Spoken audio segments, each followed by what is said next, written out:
तो देखिए, दानिश पूरी तरीके से एक्सपोज हो चुका है। दानिश लगातार भारतीय दूतावास में रहकर जासूसी गैंग चला रहा था। इसके संपर्क में ज्योति समेत कई भारतीय लोग भी थे, जो कि कई अहम जानकारियां जो है दानिश को पहुंचाने का काम करते थे। आईएसआई के लिए ये काम किया करते थे। लोगों को फंसाने के लिए कई तरीके के जो हथकंडे हैं वो भी दानिश अपनाते हुए नजर आता था। और ऐसे में कई जो लोग हैं, चाहे बात हम ज्योति की करें, अरमान की करें, ऐसे लोगों को फंसा करके लगातार स्लीपर सेल्स जो है एक्टिवेट करता था। किस तरीके से अब पूरा खुलासा हुआ है, दिखाते हैं।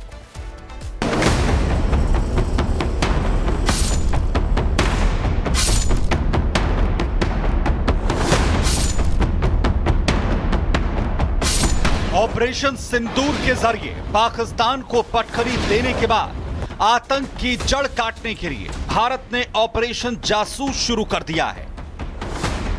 एक के बाद एक उन जासूसों पर शिकंजा कसा जा रहा है जो भारत की खुफिया जानकारियों को पाकिस्तान पहुंचा रहे थे, जिसमें ज्योति मल्होत्रा से लेकर अरमान का नाम शामिल है। लेकिन इस कड़ी में एक नाम जो सबसे ज्यादा चर्चा में है वो है पाकिस्तान दूतावास में काम करने वाला दानिश, क्योंकि अभी तक जांच में सभी कड़ियां दानिश पर जाकर रुक रही हैं।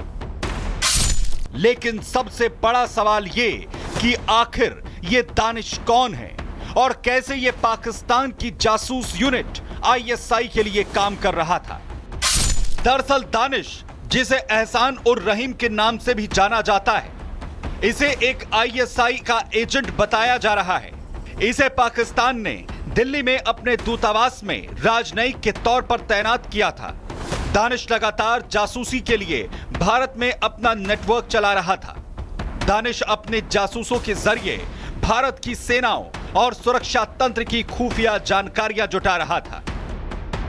हालांकि दानिश की गतिविधियों पर भारत सरकार की लगातार नजर थी, लेकिन पहलगाम हमले और पाकिस्तान के आतंकी ठिकानों को टारगेट करने के बाद दानिश की जिस तरह की गतिविधियां सामने आई, उसके बाद उसे मात्र 24 घंटे के अंदर देश छोड़ने के आदेश जारी कर दिए गए।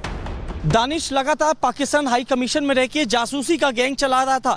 दानिश के संपर्क में ज्योति और कई भारतीय लोग थे।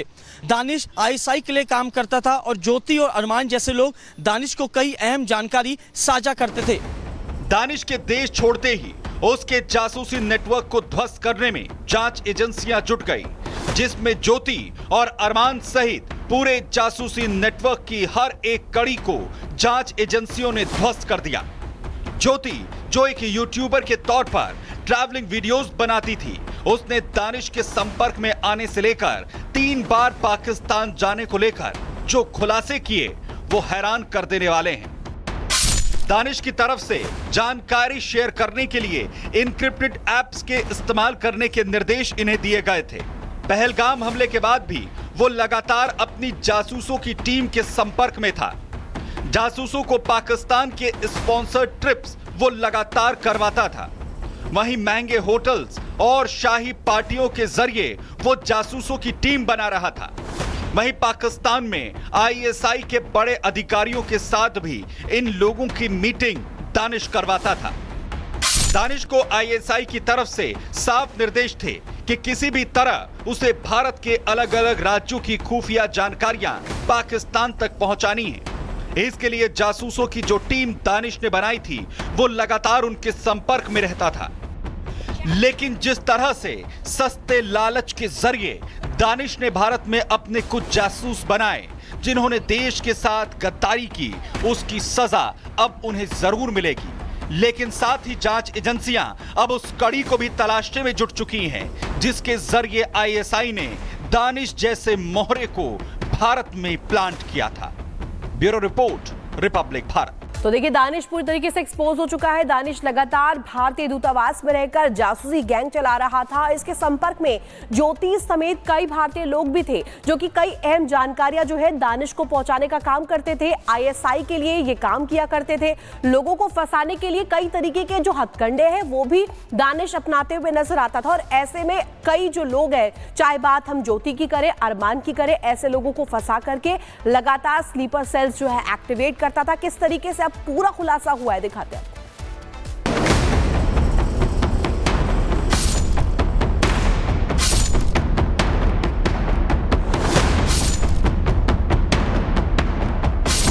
ऑपरेशन सिंदूर के जरिए पाकिस्तान को पटखनी देने के बाद आतंक की जड़ काटने के लिए भारत ने ऑपरेशन जासूस शुरू कर दिया है।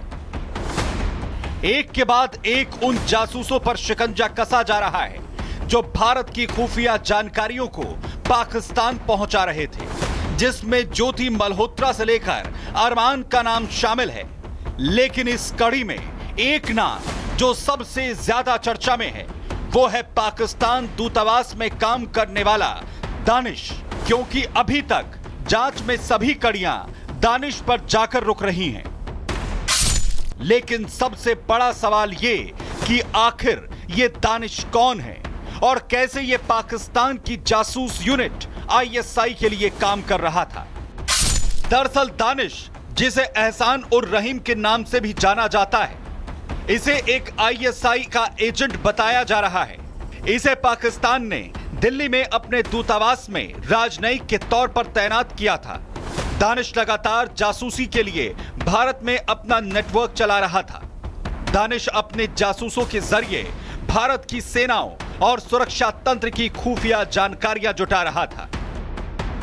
हालांकि दानिश की गतिविधियों पर भारत सरकार की लगातार नजर थी, लेकिन पहलगाम हमले और पाकिस्तान के आतंकी ठिकानों को टारगेट करने के बाद दानिश की जिस तरह की गतिविधियां सामने आई, उसके बाद उसे मात्र 24 घंटे के अंदर देश छोड़ने के आदेश जारी कर दिए गए।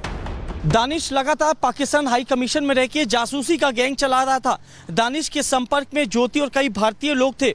दानिश आईएसआई के लिए काम करता था और ज्योति और अरमान जैसे लोग दानिश को कई अहम जानकारी साझा करते थे। दानिश के देश छोड़ते ही उसके जासूसी नेटवर्क को ध्वस्त करने में जांच एजेंसियां जुट गई, जिसमें ज्योति और अरमान सहित पूरे जासूसी नेटवर्क की हर एक कड़ी को जांच एजेंसियों ने ध्वस्त कर दिया। ज्योति, जो एक यूट्यूबर के तौर पर ट्रैवलिंग वीडियोस बनाती थी, उसने दानिश के संपर्क में आने से लेकर 3 बार पाकिस्तान जाने को लेकर जो खुलासे किए वो हैरान कर देने वाले हैं। दानिश की तरफ से जानकारी शेयर करने के लिए इनक्रिप्टेड ऐप्स के इस्तेमाल करने के निर्देश इन्हें दिए गए थे। पहलगाम हमले के बाद भी वो लगातार अपनी जासूसों की टीम के संपर्क में था। जासूसों को पाकिस्तान के स्पॉन्सर्ड ट्रिप्स वो लगातार करवाता था। वहीं महंगे होटल्स और शाही पार्टियों के जरिए वो जासूसों की टीम बना रहा था। वहीं पाकिस्तान में आईएसआई के बड़े अधिकारियों के साथ भी इन लोगों की मीटिंग दानिश करवाता था। दानिश को आईएसआई की तरफ से साफ निर्देश थे कि किसी भी तरह उसे भारत के अलग अलग राज्यों की खुफिया जानकारियां पाकिस्तान तक पहुंचानी है। इसके लिए जासूसों की जो टीम दानिश ने बनाई थी वो लगातार उनके संपर्क में रहता था। लेकिन जिस तरह से सस्ते लालच के जरिए दानिश ने भारत में अपने कुछ जासूस बनाए जिन्होंने देश के साथ गद्दारी की, उसकी सजा अब उन्हें जरूर मिलेगी। लेकिन साथ ही जांच एजेंसियां अब उस कड़ी को भी तलाशने में जुट चुकी हैं जिसके जरिए आईएसआई ने दानिश जैसे मोहरे को भारत में प्लांट किया था। Bureau report, Republic Bharat.